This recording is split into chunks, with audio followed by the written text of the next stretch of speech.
What is up, YouTube? Lux here, and today's video I'm going to be talking about a couple different topics. Now, I normally talk about interesting stories and stuff on this channel, but I'm relatively new to YouTube, so I'm just exploring different things. Hopefully, someone will find this content entertaining or useful.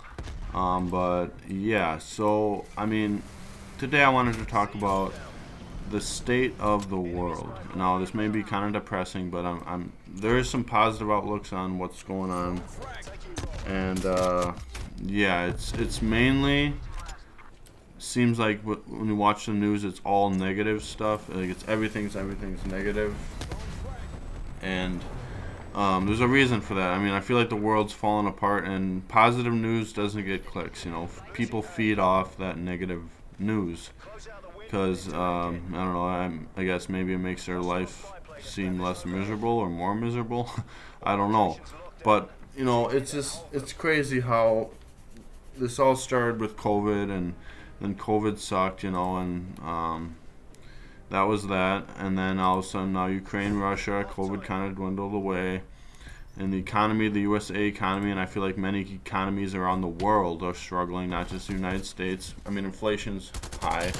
Interest rates are high, and I get it that like some people may be doing well and other people are struggling, but I feel like there's more of a widening gap between the rich and the poor.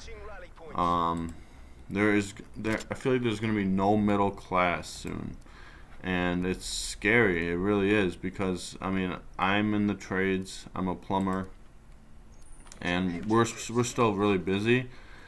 But we're finding out that on the residential side of things, people can't pay what they used to be able to pay. So we kind of have to lower our prices to kind of match that. So I do welding and a lot of plumbing, pipe fitting, whatever you want to call it. But I'm starting to basically try to get more skills, whether it be HVAC or whatever, just to stay busy, because yeah, we're somewhat busy, but it's not like it used to be. Like back during COVID, we were just slammed. Everyone had all this money, this extra money laying around, and we were able to just really, really make it and do just tons of jobs every single day, overtime for days.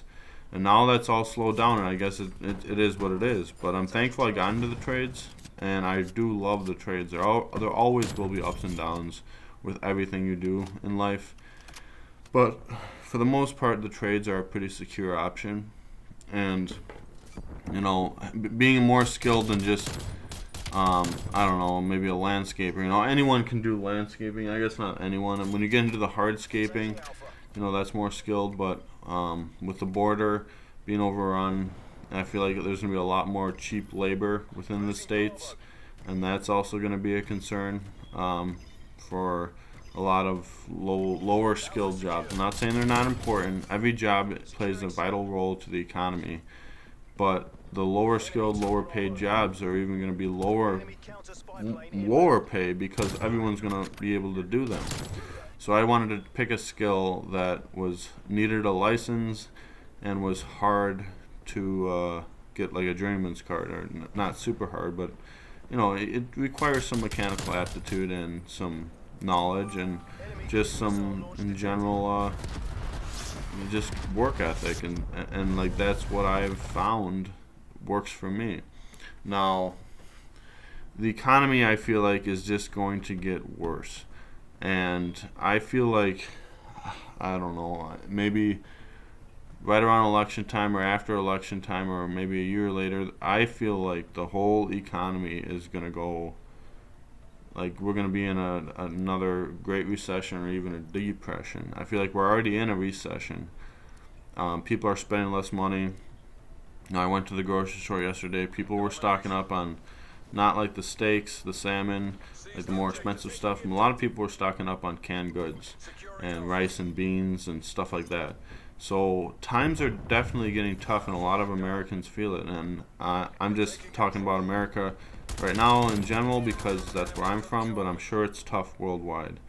And but people just have to, I mean, just try to hang in there, you know, be kind to one another, but it's so hard. I feel like everyone's on edge. Everyone's kind of just angry, and I don't blame them, you know. A lot of people are just pissed off, and like times are tough, and you know, wages are not keeping up with inflation because these companies can't pay anymore, because then they have to raise their prices. I mean, I get it for certain multi-billion-dollar corporations, they could definitely raise their rates, but like small mom and pop businesses, they can't compete anymore. And maybe that's the goal, is to just have big corporation, big business, and no small businesses. Like I own a small business, and it's getting more and more hard to compete with these huge corporations who, I don't know how they do it. They have so much overhead. But like, I'm a mechanical contractor in Chicago area, and you know, plumbing, steam fitting, pipe fitting, whatever.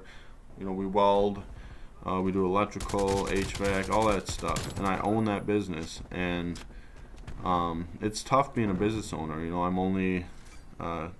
I just turned 27, so I got into the trades right after high school. I did everything the right way. You know, I served in the National Guard. I did all this stuff the right way I'm supposed to do, and still it's, you know, I didn't get a college education. I did my apprenticeship, but it's just getting harder and harder to just make ends meet daily. And my wife, she is a nurse, and that helps a lot, but that's why I always try to maintain my bank account and what I have in it, as far as just having a stockpile, emergency stockpile of cash, because you never know what's going to happen. When times were good, I was just socking money away, paying off all my debt, and it's just like, you know, I wasn't going out and buying all those brand new vehicles because I was doing well. No, I still have a pretty crappy Chevy 3/4 ton work van, but it is what it is. You know, people make choices, you know, and I get it. People want nice things, but and if you can afford it, then that's great, you know. But it's just risky when you're making payments with over a 10% interest rate on a $60,000 truck, because these trucks are just absolutely insane nowadays. The trucks, I was looking at an F-150, just a base model XLT. I think it was $59.97. I don't know, something like that. 60 grand, and then the dealer marked it up like another 5 grand. Like, what are they marking it up for? I don't even think the truck's worth 60 grand, but you know, hey, I guess it is what it is. But so just stay safe out there, stay strong, keep your head on a fucking swivel, because it's getting crazy. And I will keep doing videos like this and tips on how to overcome this weird time we're in, if we can even overcome it. But I feel like, you know, certain people will remain strong. The strong survive, and then they thrive. With that being said, thank you for watching. Have a great day.